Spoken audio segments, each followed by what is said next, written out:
Hey, what's up YouTube? This is Steve SKK. I'm gonna do a little tutorial of my drum set. Ooh. This here is my set of, I think it's probably around 2,000 Pearl exports. I've had this kit for a long time, since probably 2001. I bought it used.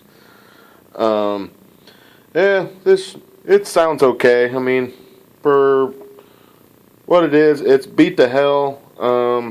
Yeah, it's been in car rides and back of pickup trucks, and it's been everywhere.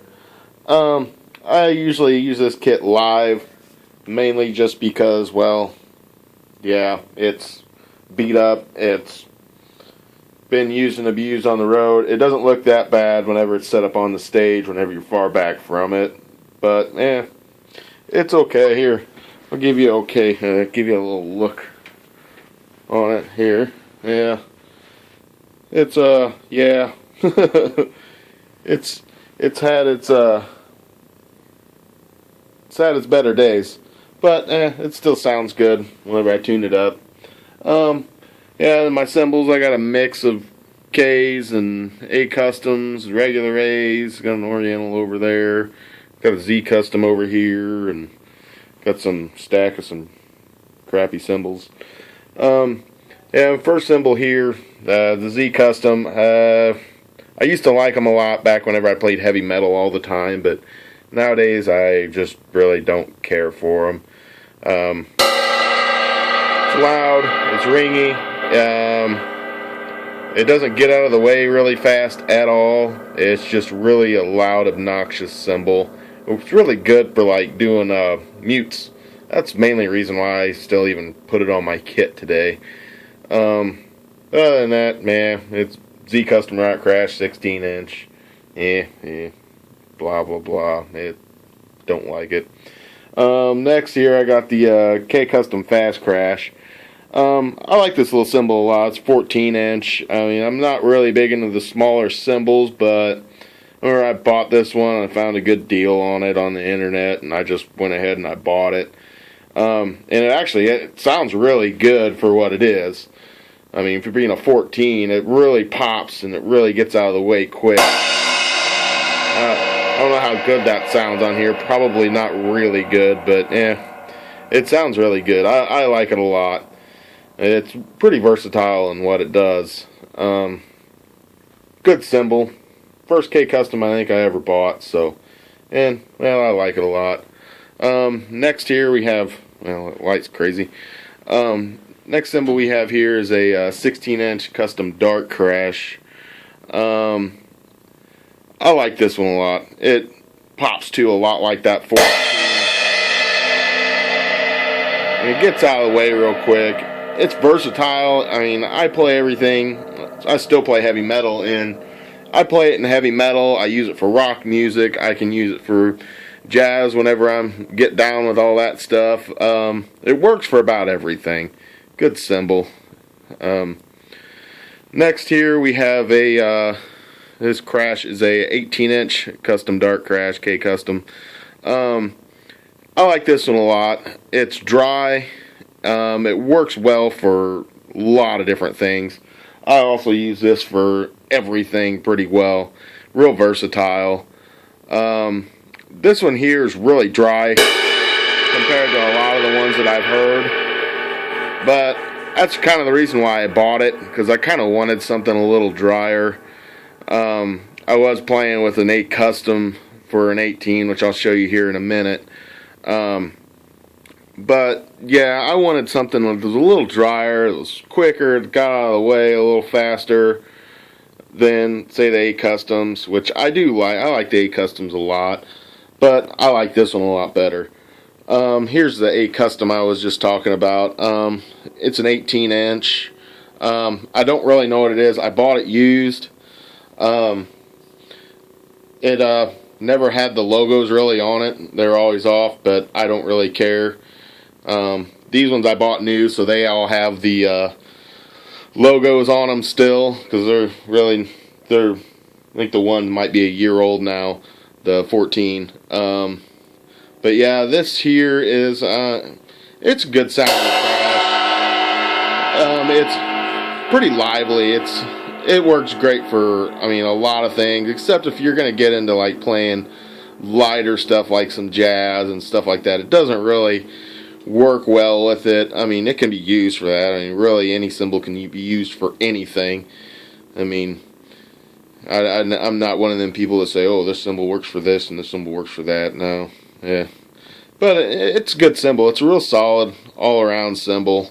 Works really good for, I mean, I use it mainly for metal music, and I still do, but I just don't break it out as much. I like this one too much right now.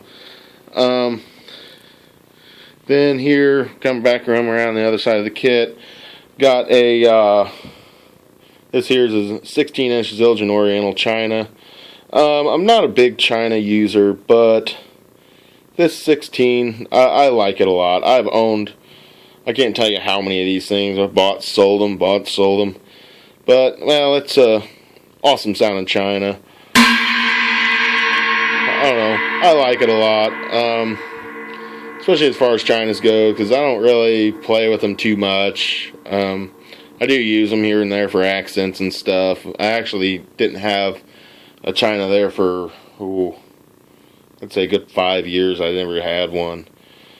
Because, well, I just didn't really see any need for one. But, well, I got back with my heavy metal band. And, well, gotta have a China in heavy metal.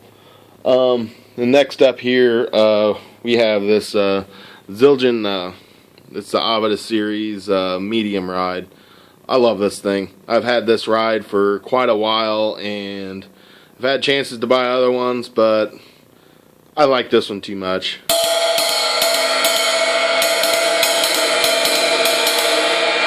It does a little bit of everything. Crash on it. It's just, I love this cymbal. It works all around for everything. I mean, it does what I want it to do when I want to do it, and I wouldn't trade it for nothing. So yeah, I love this cymbal.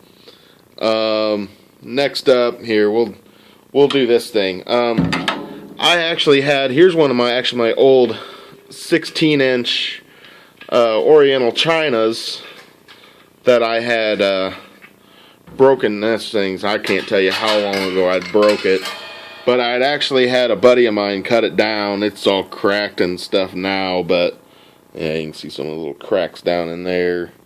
There's a big one there, but yeah, that's pretty well what it was. I had it cut down by a buddy of mine. He's a shop teacher at a high school here in my area, and he cut it down over there. And then underneath it, I have this piece of junk. I don't ever recommend buying these, ever. Not for anybody. Go buy a ZBT before you buy this piece of shit ZXT. They suck. The kid I bought it from, I bought it for like 15 bucks. He had drilled holes in it and whatever else, and I was just like, screw it, 15 bucks. Ain't gonna hurt me. So, well, what I did is stuck this on top of it. Here, I'll let you hear it alone. I'll let you hear how shitty it sounds. Yeah. Sounds like trash. So what I did is I stuck this on top of it. Let me get that on there. I stuck this on top of it. Screwed that down. Got a nice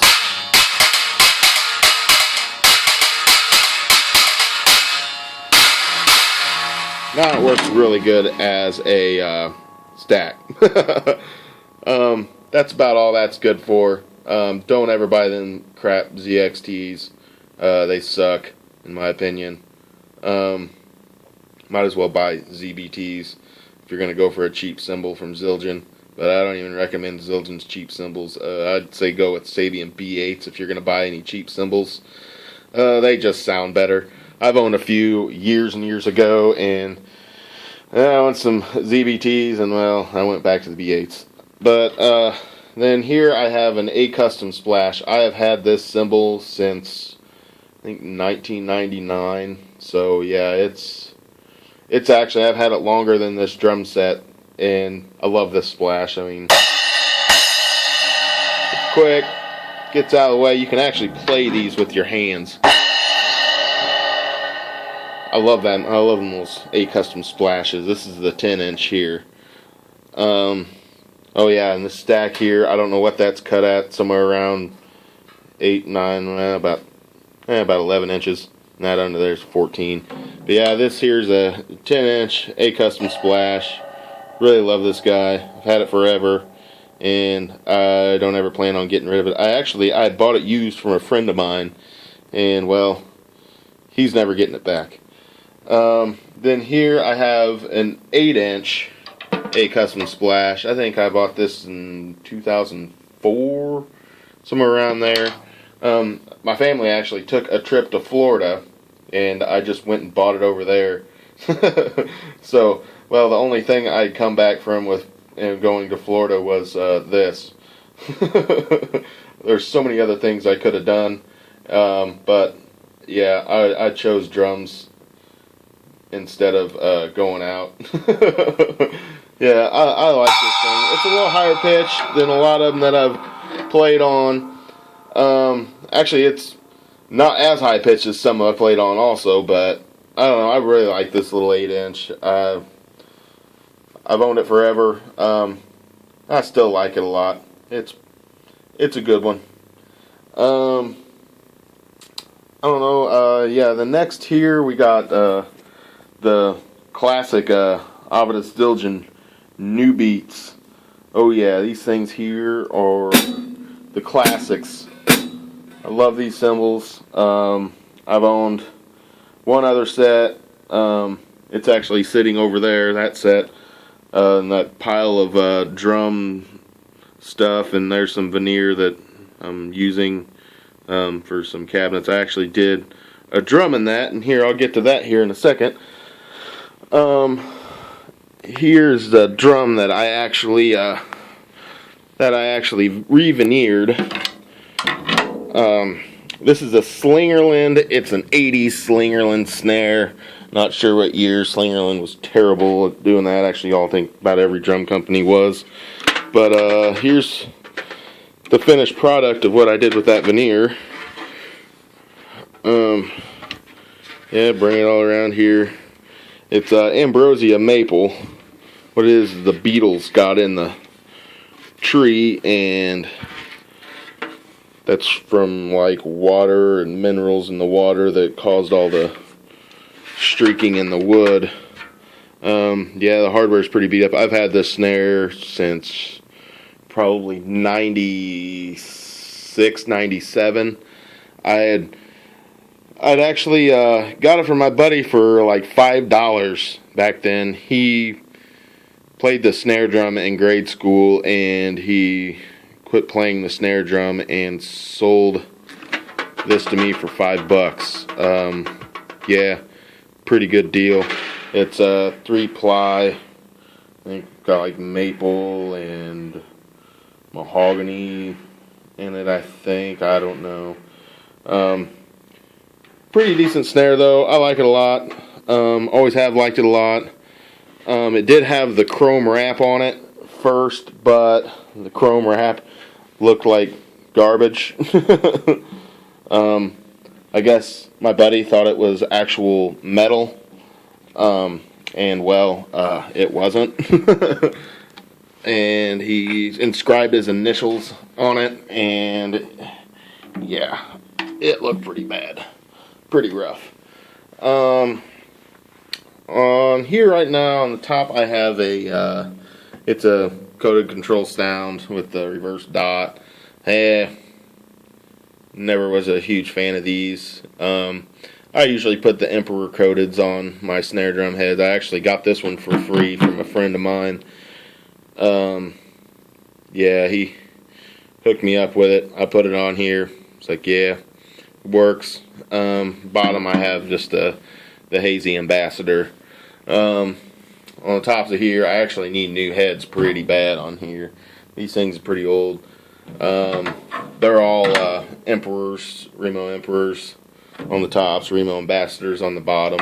My kick drum, I actually have, that is a Power Stroke 3 on the back side, and on the front side I have an Aquarian regulator. I love these heads. Add a lot of boom to your drum and it just makes it sound really good. And if you're wondering what this is, that is for my microphone that is internally mounted into my drum here. Probably can't see it very well. Yeah, you can probably kind of see it. Let me see here. If you see, I got a shock mounted in there. Yeah, well, I built that myself. Used PVC pipe. Couple mic connector pieces that I bought, so I can screw the mic up in there.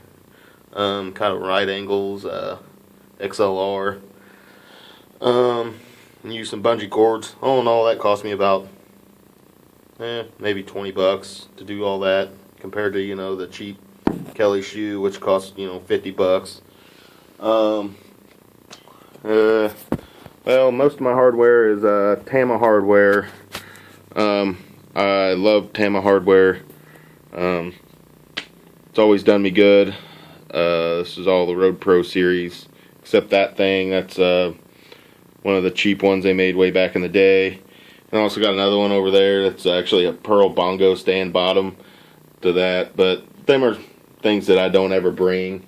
Also the one holding the stack there, that's just some cheapy, don't know what kind of stand it is. But them are cymbals that I don't ever bring with me live. They usually sit here, and I'll set this drum kit up and put them on that drum kit there. That's actually a set of early 90s Tama Rockstars that a buddy of mine had refinished. Did kind of a crappy job, but well, it still looks cool. And that's one of my bands. If you can see it, Washco Lowlifes. Yeah, this is the kit that I actually use for that band. When I play live, that's for that band. Yeah, we play more like rock music. Check us out. And then on the ground over here, I have DW5000 hi-hat stand and double bass pedal. Got the what do you call it, the accelerator drive on here or something. Yeah, I like these pedals a lot. Had these pedals for probably about 10 years now. They work really good, still work really good. I own a couple other pedals. They're at my band practice spot. But yeah, I like these ones best. Yeah, they're nice. They've lasted me a long time, and they're quite smooth. They feel real fluid, nice. Then here I have a Minel, however the hell you say that, Real Player steel bell. Yeah, got a really cool deal on this back some years ago, a while back. I think I paid $20 for that, and I think 10 for the clamp from some music shop going out of business. But yeah, that was cool. A stick bag filled with all kinds of crap. Sticks, mostly ProMark sticks. Yeah, and there's like a pile over there. There's my cigarettes. There's a pile over there. The sticks. Yeah, don't smoke. Yeah, there's everything here, and well, this is my drum kit that I play. One thing I say is buy good cymbals.